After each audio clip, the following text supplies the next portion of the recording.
So I'm in Germantown, Wisconsin, visiting Indian summer honey farms with Peter. Chris isn't here. Chris Werner is Peter's father-in-law. He's doing all the work in Florida. He's all down in Florida, and I'm here visiting with Peter.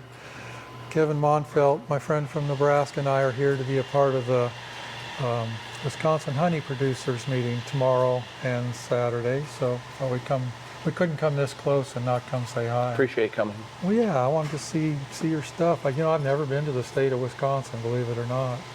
This is the first for me, so I'm going to visit you guys this morning and going up to John Knox this afternoon, say hi to him.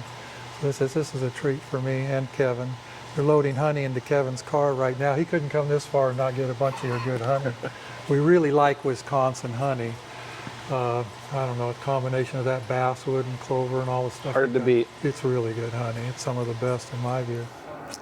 Okay, Peter, this is the last load sitting here, huh? That's right. She leaves Saturday morning. 7 loads to get everything down because we were a little heavy going south, so we had to break it up to 7 loads. So when you put nothing but singles on a load, how many do you get on a truck? We usually run 16 rows on a semi, so 48 hives per row. 16 times 48? So just about 800. Yeah, that's a lot. And you said you had to shorten one of your truckloads because it was overloaded too, huh? All our trucks heading south this year were averaging 13 rows. And a lot of them go down as doubles this time of year. If we lose a hive during the summer, we try to get that equipment on bees that need the space just so we're not accumulating wax moths and losing comb.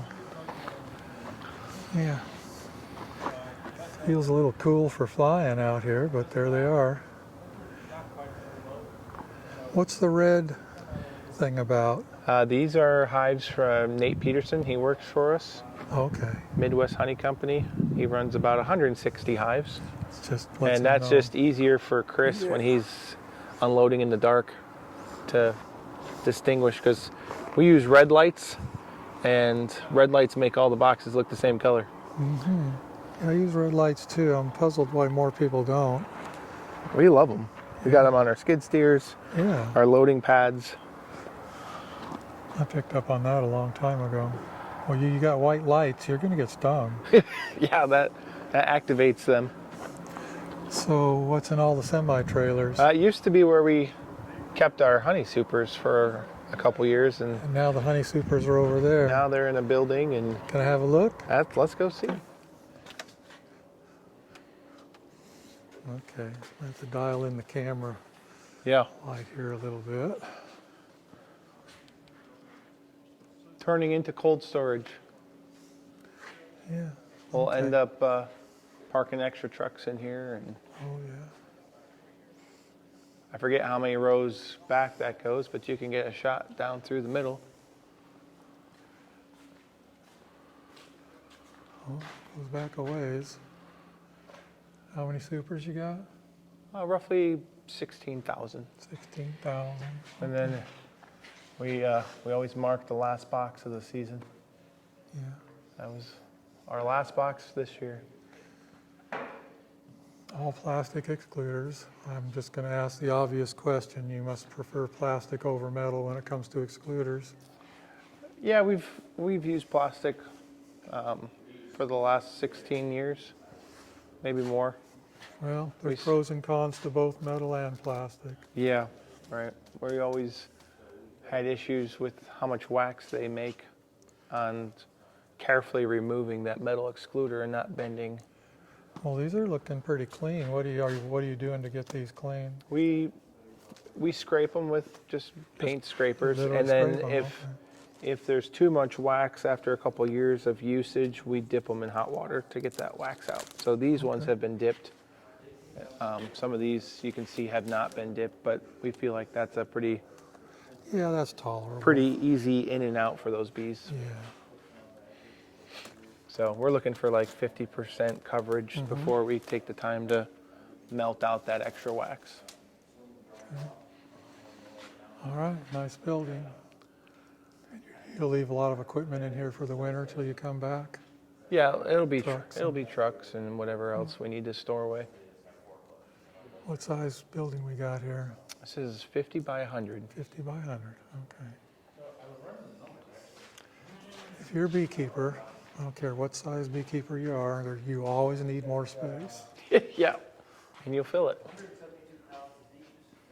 Okay, this is interesting. Handle on the top. I used to see a lot of that in California when I was out west. We put it on everything we can. Saves the frame rest. Right. Well, when you tip the box over, doesn't matter where you tip it, it's got a ledge. It's not just sliding off your boxes and scraping bees and making a mess out of your honey. Yeah, it makes the flat lids that you guys use work better too. More surface there. Okay, cool. Looks like everything's in pretty good shape. Ready for next year. Ready for next year. Do you have spacers in these things? Nope. Just push. how many frames are in a box? 9. 9, just with no spacers. A lot of the medium size, at one point we did put some spacers in them, but most of them don't have spacers. Okay. I've gone to using 8-frame spacers in my medium supers for, goes through the extracting equipment really nice. Oh, sure. Yeah. Yeah. That uncap's real nice. Yeah. All right. Well, thanks, Peter. Yes, sir. Okay, Peter. So is this the last of the honey from this season? That's it. Yep. So you had a small, short season. How many loads did you make, or how many drums? Hard to tell. It was moving out as fast as we were making it. Really? So normally at the end of the season, this is solid from I-beam to the corner. We hold usually about 200 drums that we need for the winter to keep our accounts flowing. Well, I got one load from you. Chris made it sound like your crop was way below half. Yeah, it was. Yeah. Third? It was just below a half. Just below half. It wasn't that low for. So you had 37-ish hundred colonies this year? Actually, we came up with just over 4,200 this 4,200. year. Yep. Okay, so you would have made a lot of honey. Maybe, give me a guess. How many drums you think you made this year? Drums, I usually work just in pounds because I don't fill all the drums because it goes out just as fast. So give me 200,000 pounds. Okay, that's a good guess. Yeah, that would be roughly half of what we would be normally making. Yeah, and you guys do a good job. I like buying honey from you. Last year I got 2 or 3 loads. Last year was 2. The year before that was 3. Yeah, and Chris, when you said you were coming up short, that's fine. I got a lot of honey from some other people, so it worked out good. I like getting honey from you guys because you care. The 4-letter word, C-A-R-E, you actually care about what you're doing. You'd be amazed at how many producers just really don't care. I like getting good products from good people. So let's look at your line. I know you're not set up, and we're here at the wrong time, but pretty dismantled. So what do we got right here? This is a custom wax melter. That's a milk tank. Yep, old milk tank. Really? And can we pop the cover? We can. The grates for it are over here that we have out for the season, and we actually let that sit outside during the winter months. Yeah. And that makes all that slum gum come off in the spring like butter. So it looks like 3/16 of an inch perforated stainless steel screen in the bottom of those. And all your cappings go in here. All the cappings go in here. The melter honey, obviously, we make as a byproduct. Is that showing up on the camera at all? Yeah, kind of. Okay. We have wax in there right now just staging for candle making. Okay. But other than that, this would normally be turned off for this time of year. So you just take a shovel and run all the slum gum into the baskets and let it drain? Yep, all the cappings go into the baskets. Oh, the cappings go into the baskets. Those baskets are normally set in here. Okay. And then every morning we scoop out the slum into drums. Yeah. What do you do with the slum gum? Once we get about 16 to 20 pallets, drums. There's a guy that comes up from North Carolina that gets it for us. And then the melter honey, we sell out of the shop. We have people that that's all they want. Dark, strong. They show up for the strong stuff. Well, if the wax guy's doing a good job, it's probably not scorched too badly. Yep, nope, I don't. I usually pull that off before the wax temperature gets bumped up to where Yeah. it's going to flow properly. Yeah, if you can get the honey out before the wax goes molten, Yep. it makes a huge difference. There's Yep. something about molten wax in the honey that just changes everything. So basically it gets the darkening while it's melting through slowly. And then my holding tank is only at like 125 until I take the honey off. And then I bump up the heat to about 170 for the wax. You sell the wax melter honey a little cheaper? Oh, No, people pay you for it? People love it. They want it. Wow, cool. Is this a drum of it? Yeah, that's my last drum of it. There's a little wax on it, but Oh yeah, okay.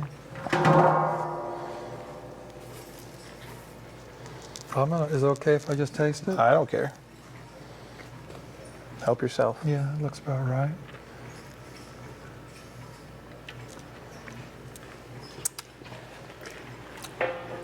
Yeah, some people would like that. A lot of people. They It's not Chris my, Chris puts it in his coffee. Chris loves it in his coffee. What you got in the way of holding tanks here, or settling tanks? Our settling tanks I fill daily, so every other day I'll fill one tank, which then allows me to let the wax settle out of a tank for roughly 36 hours. Okay. And then we'll drum it. So if I fill the tank on Monday, Wednesday morning, we'll drum it. And that allows the wax to settle. We keep those tanks at about 100 degrees also, just to keep the honey flowing. Otherwise, we're doing 15 to 20 drums early season each morning. And if it's 5-10 degrees difference in temperature, the colder is usually what it ends up being. It takes 2 or 3 more minutes per drum. So the red lines up there, is that the hot water? coming into a tank? Correct. Yep, that's coming from our on-demand hot water tank. Right over there. Yep. Okay, yeah. We kind of do something similar with an on-demand. Yeah, we can. I feel like we are better at micromanaging the temperatures. Yeah. We had a hot water tank up there that we used for ages, and it was ready to go. So we spent the money and had one system put in that runs those 2 holding tanks, the oven, and then our bottling tank as well. And you're a Cowan spinner. Yep, we got the Cowan spinner, we got the Cowan 120 extractor. Yeah, let's go look at that close. Let's see. I guess that's the upper end right there. Yeah. A 120 Cowan, Cowan uncapper, deboxer. Mine's older than yours. Yours looks a lot different. I have a Cowan uncapper also with a 60. Yours is definitely different. Looks like they've made some improvements. Yeah, this actually. is from 2017, I believe. 2017. 2018 is when we had this made. 2017. Yep. Yeah. So I kind of showed up on them by surprise. I'm sure they would have done a lot in preparation to make it look really pretty. Yeah, like in August when Like it's in actually functioning. Now it's just a warehouse. Yep, now it's just waiting for another season. Yeah. Yeah, these are good on cappers. So your honey supers, are they mediums, deeps? What do you run? Yes, Yes, yeah. I got and that. in the world of supers, there's so many names. We run deeps, a medium box, which is closer to 7 5/8, but we call it a 3/4 box up yeah, here. I'm familiar with those. And then we run an Illinois super, which a lot of people call their mediums, Yeah, or 6 5/8. yeah. So we run 3 sizes. That 7 5/8 is really a neat size. It's actually probably my preferred size, but I don't have any. It's just I'm trying to stay pretty close to standard so I can buy and sell and trade and Sure. all of that Yeah. stuff. Yeah. Nice thing for us is when that deep box starts wearing out, we cut the bottom off and we Make it a 7 got 5/8. the next size. And when Done that plenty of that. when that's ready to be chopped down, we chop it down to the 6 In 5/8. the old days, I'd even take a good top and a good bottom and glue them together and make I've one. seen those boxes. Yeah. Yeah, those, Yeah. Cool. they're still out there. Anything of interest here? Let's do a close up of the panel over here.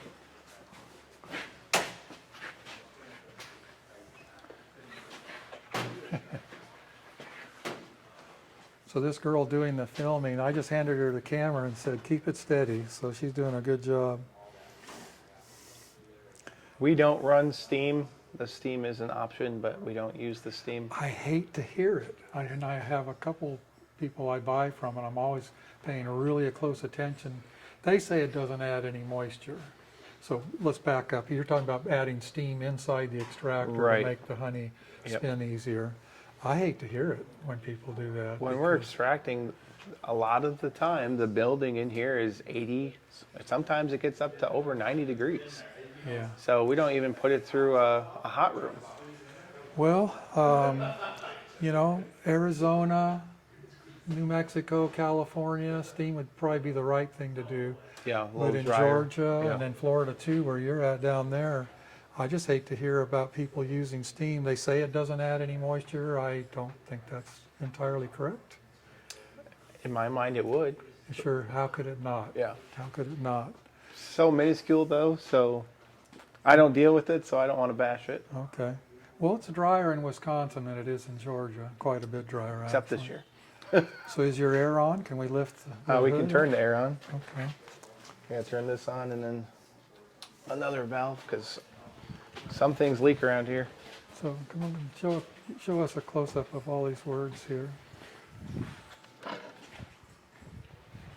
Yeah.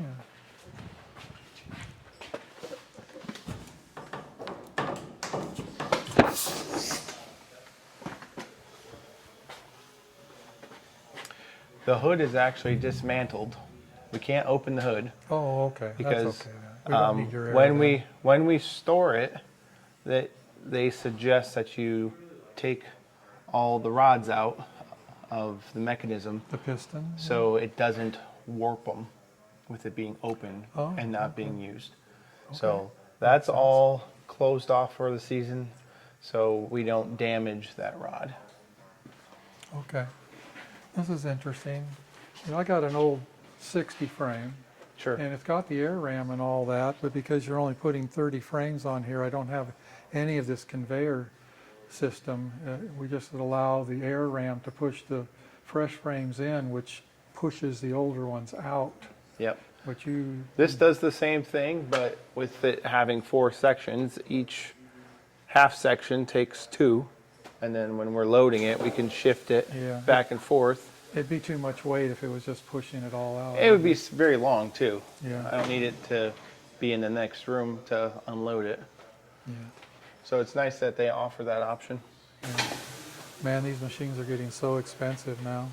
Even my old machine, I paid $17,500 for my machine. Cow and uncapper, conveyor, 60 and everything, auger, everything was 17 and a half.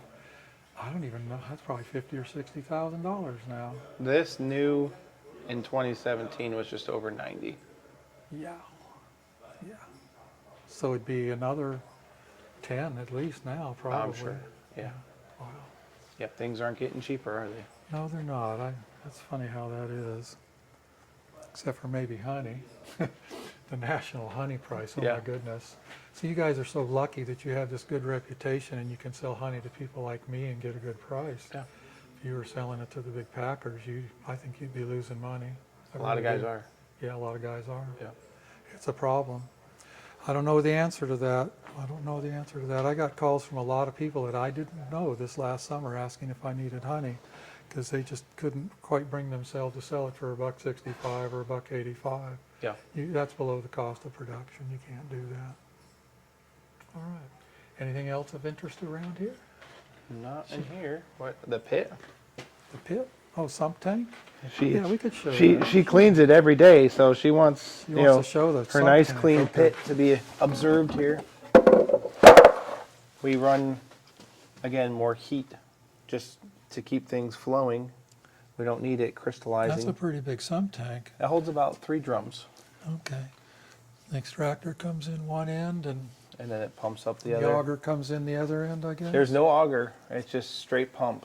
No, I mean the auger from the Oh, cappings. nope, that goes right into the cappings. Oh, and then, yes, of course it would. And then there's yeah. a pipe that comes into the center of this pit with the honey that's coming out of that. Okay, yeah.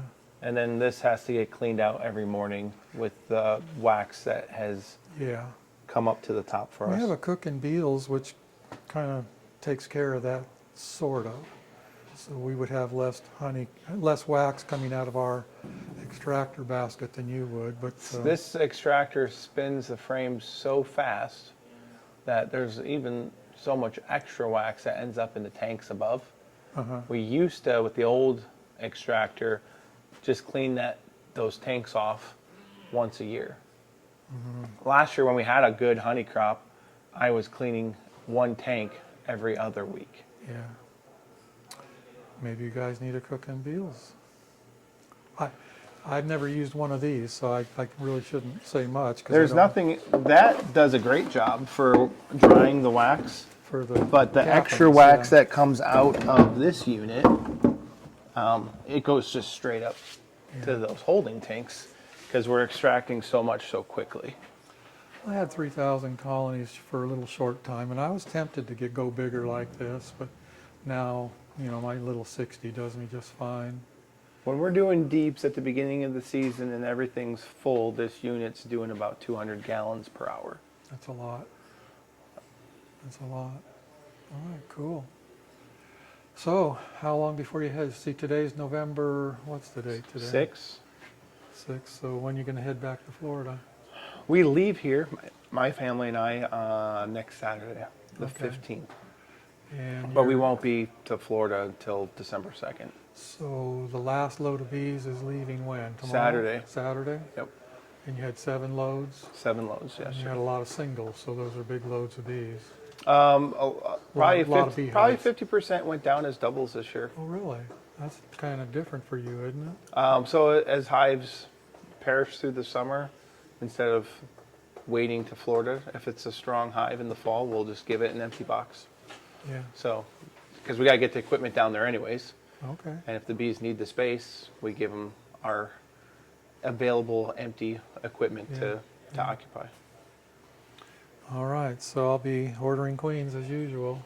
We're getting orders already. I'm sure you are. Cells and I everything. just assume that Becky's got me on the list and I don't need to call her. I think she knows that. Yep, you're. So I was telling Kevin, I'm probably, if not maybe one of the very oldest queen customers for you guys, because the first month that Chris put a ad in the Bee Journal for queens, I called right off the bat, and I said, I'm not expecting a positive answer. I said, do you have any March queens available? And he said, yeah, how many you want? I thought, whoa, that was a shock. Yeah. And right then and there, I knew that this was different, and that was just his first time advertising queens ever, so I might be the first one. I don't know. I don't know. That predates when I showed up. Oh, I showed yeah, up in 2009. So Chris blames your marriage on me. Have you heard this story? No. So you met your wife in Georgia, right? Oh, yes. Yep. Yeah. And So I you had were there Chris- talking. I was the president, and I had Chris come as the keynote speaker. And, Yep.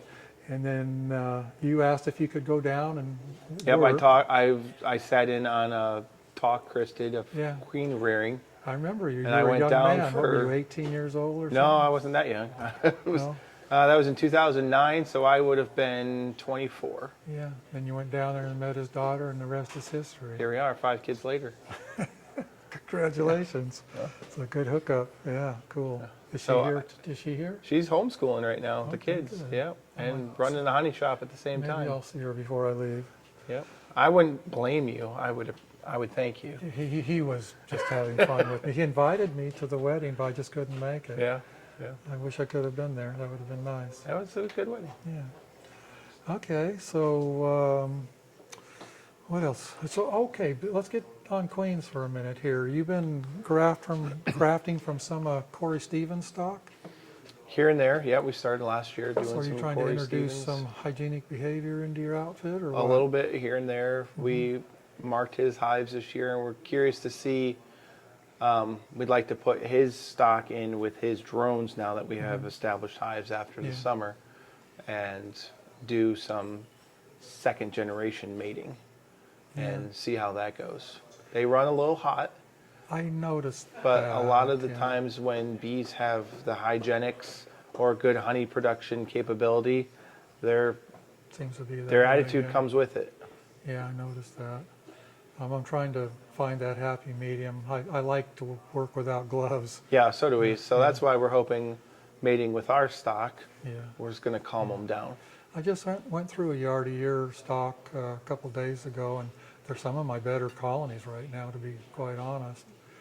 I don't know if you watched that video with the mite counts? mite counts and Yeah, all we that. watched The that. Caucasians were the worst, and then I wouldn't say yours were bad. They weren't bad. They just weren't the best. Sure. And so we're trying to get better. We're trying to increase that Every year. every year. Everyone wants to know our system every year, and then every year changes. So So I know I sent you some Caucasian breeders a couple years, and I think you weren't too impressed with their behavior. They were gentle, I know. But They were gentle. You mentioned to Chris that you didn't think they were quite as I felt like robust. as the spring was, they weren't producing as much eggs that were needed to successfully graft the number Oh, I I needed. see. I misunderstood. I thought there was something about their production or something that was So off. when it came to honey production, that wasn't the biggest issue. It was just having enough brood, that young That larva, makes in such a absolute sense, short amount yeah. of time. In fact, we run into it too, making nukes and stuff. The Caucasians are a little Yeah. tricky to. And that's why splits we've out of. introduced some Italians, so we have that higher output for the brood. Yeah, when I met Chris, he was mostly Carniolan, if I remember correctly. Correct. Yeah. Yep. Well, cool. I'll be getting a few thousand queens from you again this year. And if everyone wants to know, you're the reason why they can't get queens. He keeps blaming that on me too. Everyone's calling. We got to tell them someone's got to either retire or pass away. Yeah, yeah. And I know David Mixa. When I first started I used to buy 1,000 queens from him a year too. And I called him for 3 or 4 years. We'd gotten to know each other a little bit just from me pestering him. He said, Bob, somebody's got to die to get on my queen list. And then I had him come be a speaker again when I was president. And he came up to Georgia to speak, and he took me aside and he said, Bob, guess what? And I said, what? He said, somebody died. oh no, So you can get on the list now. So I started buying 1,000 a year from him then. I liked David. I was sorry to hear he passed. yeah, that was too bad for the bee world and for his Yeah, family. he was something special, yeah. All right, well, cool. Thank you very much for the tour. Yeah. Guess we're going to head up and see John now. Say hi to Tell him John. I said hi. I will. I've never seen his place either. And I've never met Melissa. All these years, I've never met Melissa. So I want to meet her too. Yep, we haven't been up to their new location Yeah, in Tigerton, but yeah. Tigerton? I believe that's where they're at. The shipping address is Egdensburg or Okay. Edgen. Maybe It's Melissa a lives in weird Tigerton. Okay. Yeah. All right.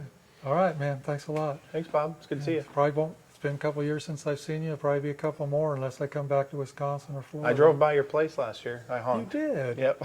Well, you need to stop next time. We'll probably do that. Even if I'm My not parents open. live in Commerce. What? Yeah. Okay. You need to come up and have lunch or dinner or something Sure. sometime. Love to have you. Great. All right. Cool. Thank you for handling the camera. You did a good job, I think. I'll give you a call after I edit the video and let you know if you messed it up or not.